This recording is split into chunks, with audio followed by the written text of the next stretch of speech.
Hello folks, I'm Bex. Welcome back to the Tiny Fibre Studio, a channel all about spinning and knitting and occasionally some other crafty stuff. So you are ready to choose your first spinning wheel. Congratulations, it's a very exciting time, but it can also be quite overwhelming because there are so many different options. Do you want single treadle or double treadle, castle or Saxony style, Scotch tension, Irish tension, double drive, electric, manual? How do you even know where to start? Well, in this video, I'm going to run you through the choices that you might need to make and offer some thoughts on the way to work out the best wheel for you. I hope that by the end, you'll be armed with the information that you need to narrow down your choices. If you find it useful, please do leave a like, comment and subscribe so that you don't miss my other videos. It really helps the channel out. Let me know in the comments which wheels you're looking at, and if you've already bought a wheel, let me know what you like or dislike about it. Also, I'm sure I will have forgotten something, so feel free to comment with other things that you think are important for first-time wheel owners to consider. One other thing, if you're happy with spindles, please don't feel like you have to have a spinning wheel to be a proper spinner. The bottom line is, if you're making yarn, that's all that matters. If you're new to spinning wheel terminology, I would really recommend watching my videos How Spinning Wheels Work, Drive Systems and Ratios first, so that you can get familiar with the different parts of a wheel and what they do. I also have a video that's specific to the pros and cons of electric spinning wheels, and all of those videos will be linked in the description. I'm going to divide this video into 3 sections. First, some general things which will help to guide your decisions. Second, specific features that you might want to look for. And third is accessories that might come with the wheel. These are just my opinions. The best thing that you can do is to try a wheel out for yourself. Also, I'm going to be showing a variety of wheels throughout this video. Some are mine, some belong to members of my guild. It's really just to give you an idea of what's available, but it's not an exhaustive list by any stretch of the imagination. Just for fun, I asked my Instagram followers what their first spinning wheel was. So the illustrations on the titles throughout this video are some of the first wheels that are owned by viewers just like you. Let's start with a few general things. First, especially if you've never spun before, try not to get overwhelmed by the choices. The job of your first spinning wheel is to just get you up and running with spinning with as little frustration as possible. If it happens that that wheel is the one that continues to suit you for the rest of your life, that's great. But if it's just enough to act as a springboard to other wheels that will help you progress further, then it's served its purpose. Spinning wheels hold their value pretty well, especially if they're bought in good condition secondhand, and there will always be another beginner who'd be delighted to own your first wheel. Next, consider how much you're comfortable spending. Great beginner wheels come up secondhand all the time, so find your local guild, look for online groups, ask around to other spinners, and you'll be bound to find something at a price that suits you if buying new isn't an option that you're comfortable with. While we're on the subject of secondhand wheels, come closer. I spend a lot of time making these videos and I don't ask for a lot in return, although if you're feeling particularly generous, there is a coffee link in the description below. All I ask is one thing, and that is a promise. Repeat after me, Bex, I promise that I will not buy an antique wheel as my first spinning wheel. You promise? Okay, good. So why do I have an irrational hatred of antique wheels for beginners? They're so pretty. Unfortunately, thanks to interior decor trends of the 70s and 80s, a lot of antique wheels are not designed for actually spinning, they are just decorative, and it's physically impossible for them to spin yarn. We call those SWSOs, for spinning wheel shaped objects.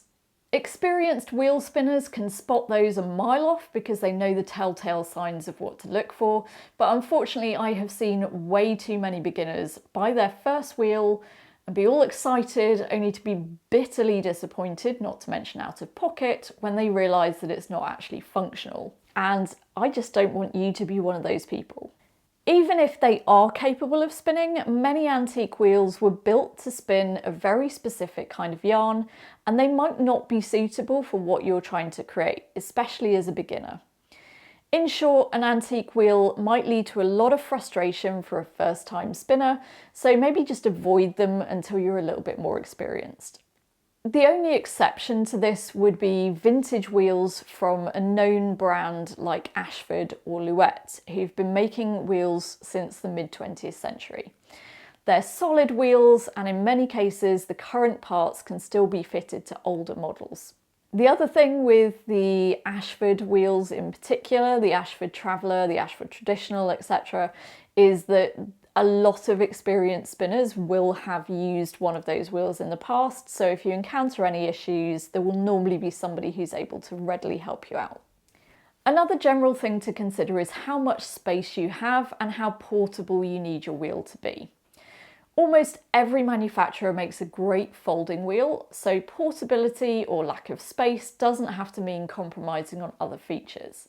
Even if you don't need to travel with your wheel, consider whether you need to be able to easily move it around the house.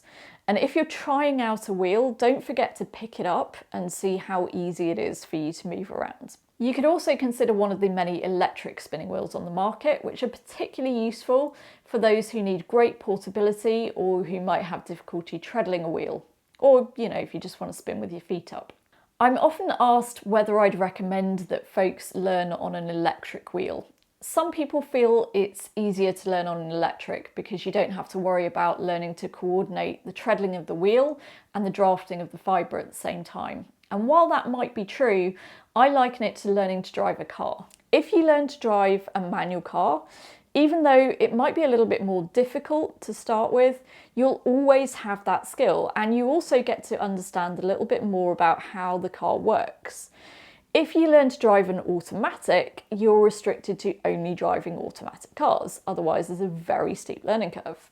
My personal opinion is that if you're a complete beginner and it's physically possible for you to use a manual wheel, there are benefits to starting on a manual.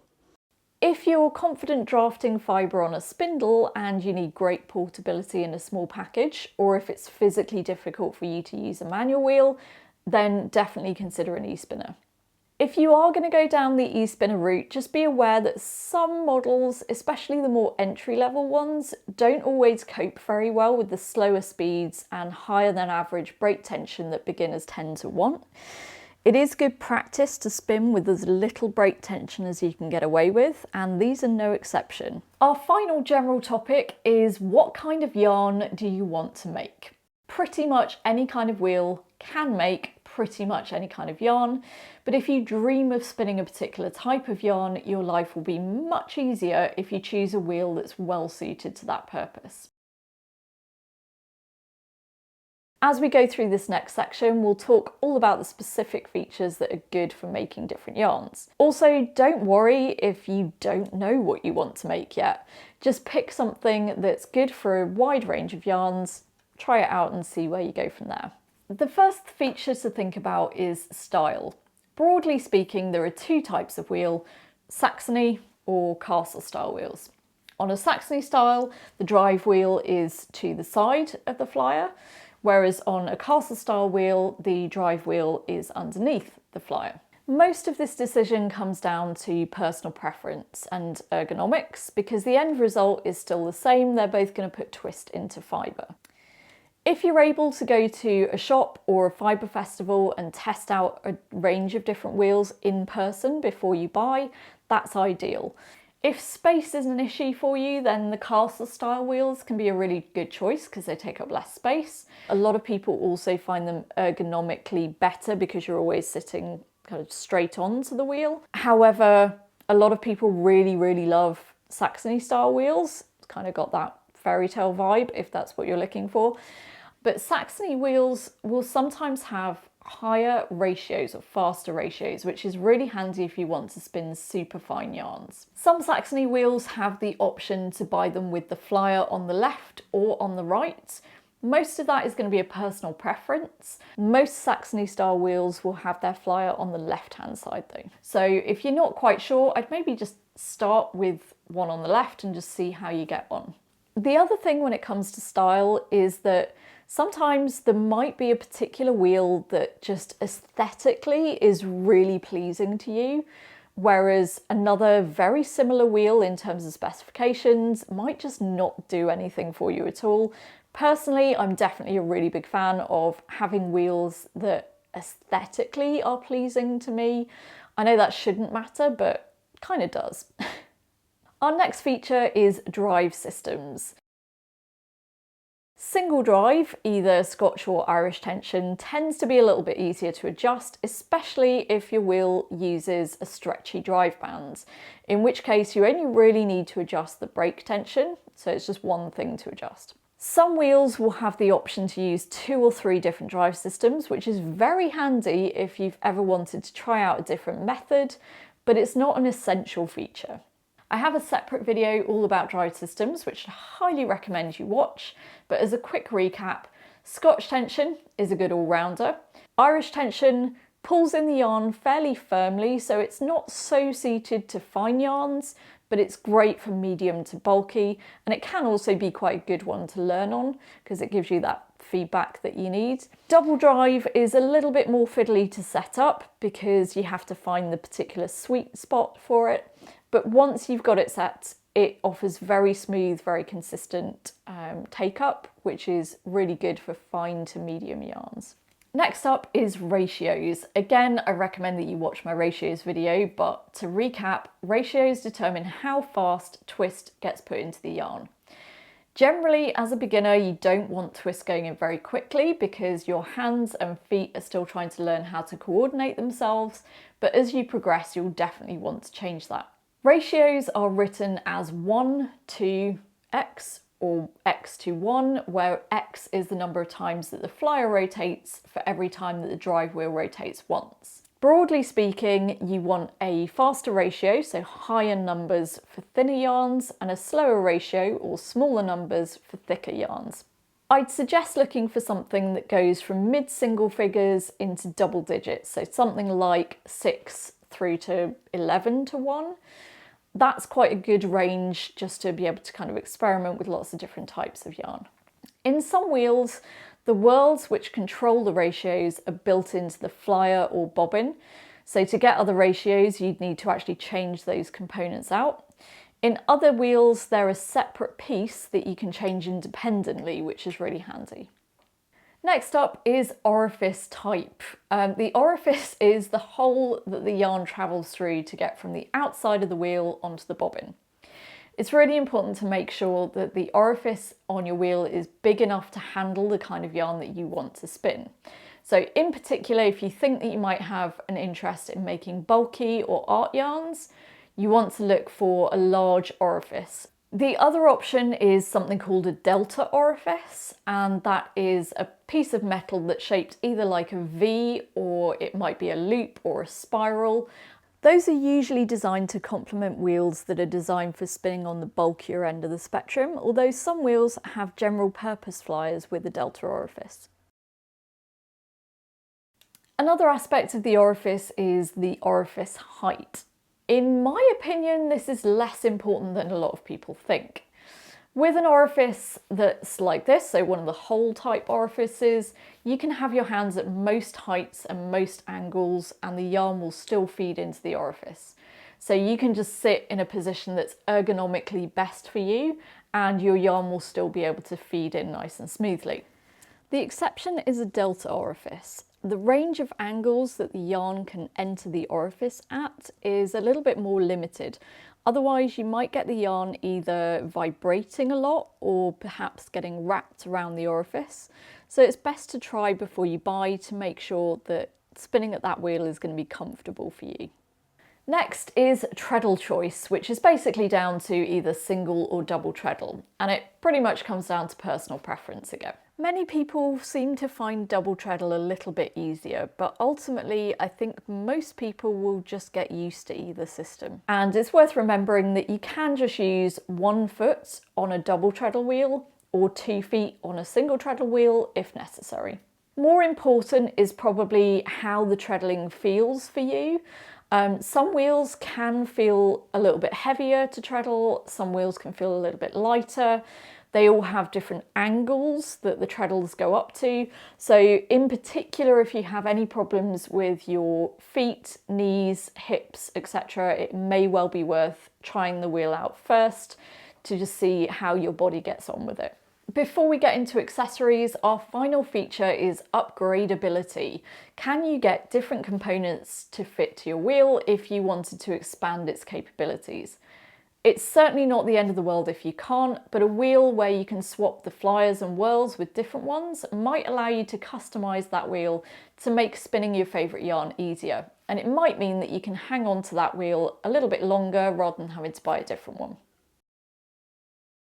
Now let's get into accessories. To avoid this video being 15 hours long, I am just going to restrict it to the most essential accessories, but I am considering doing a separate video on spinning accessories, so let me know what you'd like to see in that one. The first thing to mention is something called an orifice hook, an orifice loop, orifice threader, something along those lines. Basically, it's the way that you thread up the flyer so that you can bring either your leader yarn or your handspun yarn through the orifice. They're also really easy to make yourself. You can just bend a bit of sturdy wire from a coat hanger or fold some thinner wire in half to make a loop. And on some wheels, the orifice is so big that you can just grab the yarn and pull it through, so you don't need an orifice hook for those. It's also very useful to have a bottle of spinning wheel oil or whatever lubricant the manufacturer recommends. Look up the manual online for instructions on where to oil, as it may vary from wheel to wheel and some don't need it at all. The next important accessory is bobbins. Bobbins are kind of essential because when you've spun your yarn, it needs somewhere to live on the flyer. Bobbins are at least specific to a particular manufacturer, but sometimes they're actually specific to that particular model of wheel. In terms of the number of bobbins, you generally need one more bobbin than the number of plies that you're making. If you're doing a 2-ply yarn, you would have 2 bobbins for your singles and then another bobbin to ply onto. If you were doing a 3-ply yarn, you would do 3 individual bobbins and then ply them together onto an empty bobbin, so you'd need 4. You might also want to consider the size of the bobbins, especially if you want to spin bulky or art yarns, because you want to be able to spin usable lengths of yarn onto a single bobbin. You can always rewind your yarn onto other storage devices to free up bobbins if necessary, and I have a video coming soon about some options for that, so I will link it in the description when it is done. For most general spinning, I would look for bobbins that are capable of holding at least 50 grams or 2 ounces of yarn, because that's kind of half of a standard 100 gram or 4 ounce braid. It's also worth looking at how much extra bobbins for that wheel cost if you think you might need more. Some bobbins are really quite affordable, some are, shall we say, a bit more of an investment, so it's good to know that up front. The next accessory that is definitely useful if it's included with your spinning wheel is a lazy Kate. So a lazy Kate holds your bobbins while you're plying from them. Some wheels have lazy Kates, or at least bobbin holders, built into them, and that can be a really convenient option, especially if you need to be able to travel light to a guild or a workshop. And while that's quite handy, in my experience it's not usually brilliant ergonomically, and you'll probably end up getting a separate one anyway. You can also make a lazy Kate very easily with a shoebox and some knitting needles, so it's not necessarily a deal breaker, it's just kind of nice to have. If you have a choice, I would recommend a tensioned version of a lazy Kate, which allows you to stop the bobbins spinning out of control while you're plying. And then the final accessory is a niddy noddy. So a niddy noddy is used to wind your finished handspun yarn off the bobbin so that you can wind it into a hank and then finish your yarn. Finishing is just where you soak it and then allow it to dry, which sets the twist. Again, there are many people who have made do without a niddy noddy when they first start out, either just by wrapping it around the back of a chair or making a niddy noddy out of PVC piping and stuff like that. So there are definitely some DIY options. So there you go. That is pretty much everything that I can think of in terms of advice for beginner spinners wanting to get their first spinning wheel. I hope that this was useful. If it was, again, please do leave me a like, comment, subscribe. All of those things really, really help the channel. I also now have my website properly set up, so you can go to tinyfiberstudio.com and I will put this information from this video on there as well, along with some other bits and bobs. So I hope that has helped. I hope that you have a better idea now of how to narrow down what the right wheel is for you.